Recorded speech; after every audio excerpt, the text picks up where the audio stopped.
Hey Arcaders, Ray the Arcade Guy here from the ArcadeArchives.com yet again with my knobby knees fully exposed, I guess, with another album review. This one is another special one for me. I had wanted this for years and became highly sought after, highly collected. Production run was very short on this thing, and that was the Namco Museum Arcade Greatest Hits album. Now, you've probably seen these other compilation albums out there for various companies and different video game series, but this was the only one I know of that specifically focused on the games of the 1980s that Namco did, which made it even more special for me. The first thing you notice is it looks like an arcade bezel. That was what caught me right away. When I first got, well, even before that, before I even got it, when I saw it online, this was around 2015-ish, somewhere, I saw this and I was floored, because this is exactly what modern compilation cabinets sort of look like. In fact, this looks better than most right now. One of the reviews I'll probably do down the road, because working at, where I work and I have several of these compilation cabinets, we just got in a little over 2 years ago, we got the Pixel Bash, Nintendo or Namco's Pixel Bash arcade cabinet. And for a better word, it was very generic compared to all the other ones it did. And that's what I love about this panel right here, is this simulates an actual arcade bezel. And if that bezel had looked like this on the Pixel Bash, winner in my book. I love the very multicolored 80s striping all the way around. You have a gradient going on here, light to dark, various colors to dark as well. And then of course you have your atypical collage of every single game that is probably, is represented inside this wonderful album. It's what caught me right away. And of course the sleeve itself is a game of Pac-Man. So you can't go wrong there. And again, it just looks the part. It looks like an arcade cabinet, like you're right in front of it. Now on the back, this is all the game sounds that are listed or that are on this particular volume, and it has quite a bit. Everything from Pac-Man, Galaga, Rally X, Mappy, of course, Xevious, Dig Dug, Bostonian, which in my opinion, and a lot of people disagree with me, is a sequel to Galaga and Galaxian, always will be to me. You have Gapless, of course, and Dragon Buster's in there. Dragon Buster I'm not a big fan of. It's one of those games, it's fun, but the animations for the main character seem to be backwards for some reason. I never understood. It almost looks like his head is on backwards and he's walking backwards. It's very strange. Sky Kid. This is the one it's an okay game, Namco, but why put it on every compilation? Anything you put out has to have Sky Kid on it. And to me, a lot of the games that you've done before and after Sky Kid were, solid titles. Sky Kid, not really. Of course, you have Return of Ishtar. You don't have Tower Duraga in here, but you have Return of Ishtar. Rolling Thunder. Evil Cross, I don't remember what that was, but then you have, it is Splatterhouse. Splatterhouse is on here. Okay. You have Splatterhouse, and then you have Miss Pac-Man, which most people know, and I've talked about it many, many times, is not a game that Namco produced. It was done by General Computer, and in fact, it's not even owned by Namco anymore, which is why they've had to change the character in anything they do from here on in, because it's owned by another company. But it's all sound effects and music. And these compilations are very, very popular. They do a lot of them. I think IREM has put one out. I know Konami's put out so many. SNK. The list goes on and on. And these are highly sought after. This one I really wanted because this really touches base with all the games that I've ever played before in the arcade when I was young. This is it. That's why I really wanted this one. But as you can see, artwork's really solid. I love the striping, very 80s here. You got the kind of bezel, unique bezel look to here, and then of course clip art of all the characters.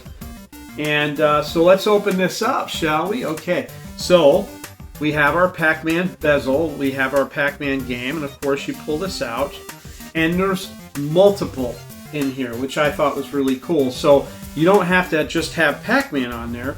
You could have Mappy. You could have the police part, excuse me. Well, actually, this is the book part. Okay, so hold on. There's more of them in here. And I think they're reversible, if I'm not mistaken. Oh, no, this is the back panel. Okay, so that's back panel's Dig Dug, okay? Let's flip it over. Oh, no, okay, they didn't. They only did the 3. Okay. But it's really cool because they have all the basically history, short history on each game that's inside this compilation. Rolling Thunder and Splatterhouse being the last because, of course, they were the last games in the compilation to be manufactured. You know, so you go through. Now, why they keep doing New Rally X instead of Rally X, I don't know. I like the music in Rally X better than New Rally X. And fun fact, New Rally X came out just a couple of months after Rally X. It was just a simple upgrade. I know, like, there was a lucky flag put in that basically drained your fuel, your remaining fuel, giving you the points for it, and then filling your tank up again, which I thought was really cool. But I wasn't a fan of the pink backgrounds. They did have flowers and things like that. I just liked the simplicity of the original Rally X. It was just a very solid title. You know, of course, you had Pac-Man. It goes over, you know, who composed the music, you know, when it was released, number of players. It's actually just general information, but really, really well done. And I really like it. Of course, one of my favorites, Mappy. Everybody knows I love Mappy. You know, flip the page again. We've got Bosconian. If I had a gripe, guys, please put it in chronological order. But you know, beggars can't be choosers. It's okay. But you know, you have Xevious, you have Dig Dug, which is another one of my all-time favorites. Bosconian again.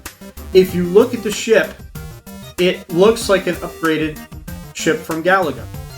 And that's why I've always felt like, you know, the Galaga war is over and he's heading home, and all of a sudden he runs into another alien race and all these space stations he has to destroy. So I always felt like this was a logical sequel to Galaxian Galaga right there. And then, of course, you had what we refer to here as Gapless. Over there was Galaga 3. Now, I love that game because of its power-up system, and you get to capture the flanks beam that they use on you in Galaga. By capturing your ship, you get that flanks beam, and now you can capture theirs for multiple fighters alongside of you. I think I've had up to 7 lined up at one time, but the problem is your hitbox becomes bigger because it goes across the entire screen.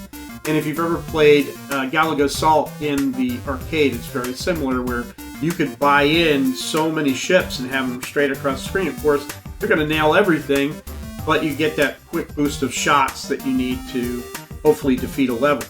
But there was other power-ups in that game. I don't remember them all, but because it's been so long. But Gapless was one of those ones.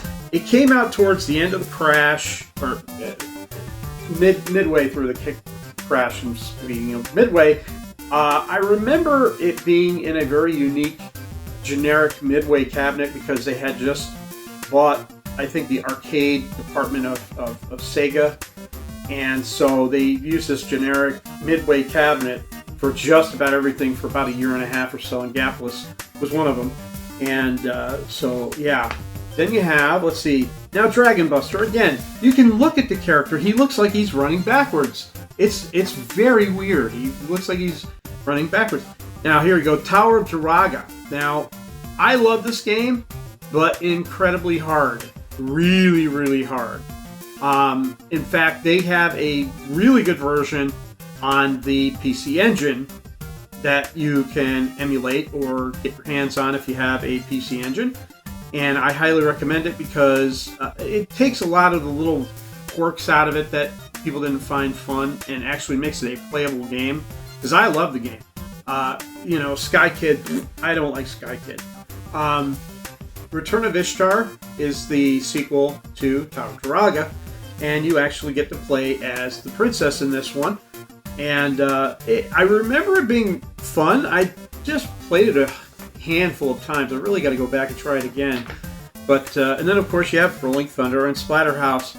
It is a really nice little package for what you get. I think I paid online. Well, of course it was out of print. I think I paid $50 for mine. I remember it retailing for about $30, about the going price for vinyl new, unless it's some sort of a, you know, super special edition. Oh, and then of course you have Galaga on the other side. So you do have Mappy on the book. You have Dig Dug on the inside. You have Pac-Man and Galaga on here. And they have cute little bezels. I really like the way they did this. This company, which, by the way, Space Lab 9 is the company that put this out. And I can't tell you, these guys hit it out of the park with this particular piece of vinyl. Because it, again, represents very, very well everything that you would expect from a Namco Museum record. It just is amazing. Now, for the piece de resistance, we are going to show you the vinyl itself. Now, I had spoke about this in my joysticks video. It's really cool because what they did was it's a clear vinyl and they added speckles. And, you know, I might post a video on the site to show you the process because a lot of these companies now are really showing how an album is made, and it's really, really cool. And what they did was they take a big lump of vinyl, whatever primary color it happens to be, and then, you know, like this one, they'll add little vinyl rings, little tiny vinyl rings into it, and then whatever it comes out, comes out. So this is it. Let me pull this out and show you. Now, here we go. I mean, if I had any gripe, of course, again, you're not going to get everything perfect. You know, of course, you don't get many speckles over here, but this side had so many. But it's still beautiful. And, you know, just the colors alone. Now, they did have a couple of other ones. I know one was a yellow Pac-Man. That was okay. I wasn't really blown away by that design. I think there was a Galaga one as well that they did. I think that one was blue. But this is the one I wanted, and I just happened to be perusing eBay one day, and there it was, and I said, oh, I'm going to get that one. And I picked it up a couple of years ago, and I've had it in my collection ever since. And, you know, since I'm starting this new series, I don't know how long I'm going to go into it, but I'm going to find particularly albums that are arcade and video game related. I would love to do more of those and post these for you. This is the Namco Museum Arcade Greatest Hits album. And this is everything you get. And again, probably not as much information like all the bonuses that were in the Joysticks album. But it's really cool because, again, it represents the time it came out. All the arcade games, all the music, and these are the actual rips off the arcade cabinets. So they put them on vinyl. And you're getting all that. It's really cool if you're having a party and you just want that kind of ambiance running in the background. This is what you'd want to listen to. And I can't get over how beautiful this particular album is. But this is the Namco Museum Arcade Greatest Hits album, guys. Keep playing like it's 1981. I will talk to you again on the flip flop. Bye.